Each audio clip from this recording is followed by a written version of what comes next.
Otaku je slovíčko, kterým se v našich končinách označují fanoušci japonských animovaných seriálů, anime a japonských komiksů, mangy. Toto označení pochází z japonštiny, kde se může týkat fanoušků čehokoliv. Japonci fanouška anime označí stejným otaku jako podobně zapálené fandy úpravy aut anebo fotbalu.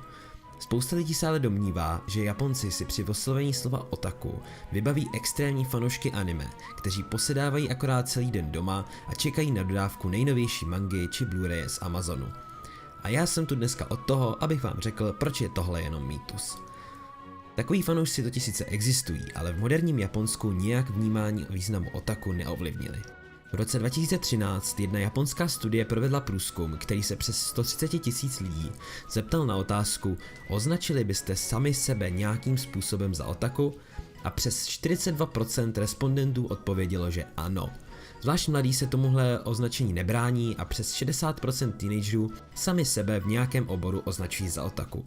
Přitom nezahálí ani seniori, kteří by se za otaku prohlásili 20%, což je pořád pětina populace. Kde se tedy vzal tenhle mýtus negativního vnímání? Při tomhle se většina lidí odvolává na zapisování v japonštině. Existuje jich několik, ale pro nás je nejdůležitější toto. Doslova je to přeložitelné jako něčí vážený dům, což by se zdálo odkazovat právě na ony zmíněné extrémy, které akorát tráví čas doma. Jenže tohle označení pochází ještě z doby daleko před internetem a před 50 lety se používalo prostě jako zdvořilejší ty. Tento význam se začal měnit až příchodem anime Macross z 80. let.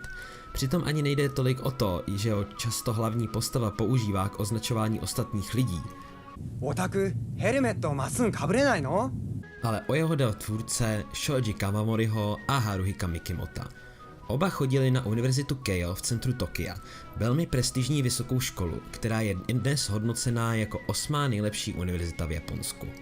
Vždy byla vnímána jako univerzita pro smetánku a z toho vznikla i nutnost působit přiměřeně svému společenskému postavení. Ve svých dopisech tedy Shoji Kawamori a Haruhiko Mikimoto se navzájem označují jako otaku ve smyslu zdvořilejšího ty. A fanoušci jejich Macrossu ho z respektu k jejich tvůrcům a nebo snad z lásky k hlavnímu hrdinovi začali používat k tomu, aby se tak oslovovali navzájem. Nejenže tedy nemohlo jít o urážku, ale vzhledem k původnímu významu to bylo velmi zdvořilé slovo. Nemohlo ani vzniknout kvůli tomu, že otaku posedávali celý den doma, protože v té době bylo k setkání s ostatními fanoušky prostě nutné vyrazit do terénu a setkat se s nimi venku. Ale ten mýtus o negativním vnímání má alespoň nějaký reálný základ. Nebo spíš existují 3 teorie, proč by mohl vzniknout. Za prvé je to článek sloupkaře Nakamoriho Aika, který v roce 1983 jako otaku popsal skupiny návštěvníků konu stylem, který byste čekali právě od toho stereotypu. Za druhé, uznávaný japonský odborník na otaku kulturu Toshio Okada, to se předpokládá, že tehdejší tvůrci anime byli ostrakizováni kvůli touze dělat filmy kritizující politickou scénu. Ty byly v komunitě japonských tvůrců hraných filmů odsuzovány a tak anime tvořili hlavně filmařští vyvrhelové. Nevím ovšem, jak velký dopad mohl mít na veřejné vnímání buď jeden článek, anebo vnitřní chod japonské filmařské komunity. Proto za vše, podle mě, alespoň mohl Miyazaki. Ne tenhle Miyazaki, i když ten představě o otaku taky moc nepomohl.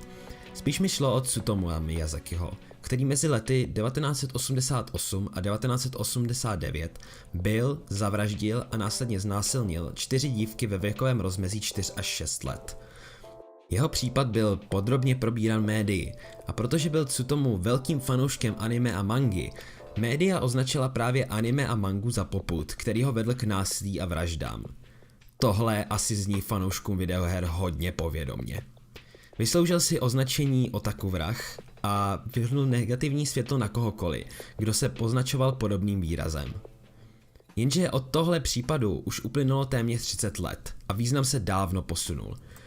Někdo by sice mohl navrhnout, že přece se nechcete označovat stejným slovem jako takovýhle magoři, ale já na to mám jednu jasnou odpověď.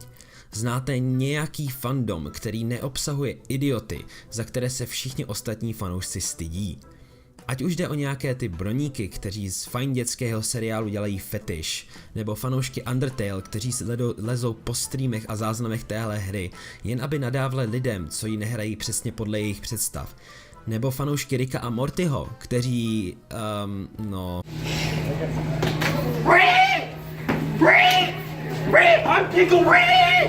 Člověk se fakt dneska nemůže označit za fanouška čehokoliv, aby neexistoval někdo, s kým byste se nechtěli spojovat. Jestli tedy váháte nad tím, jestli si chcete říkat otaku, je to víceméně na vás.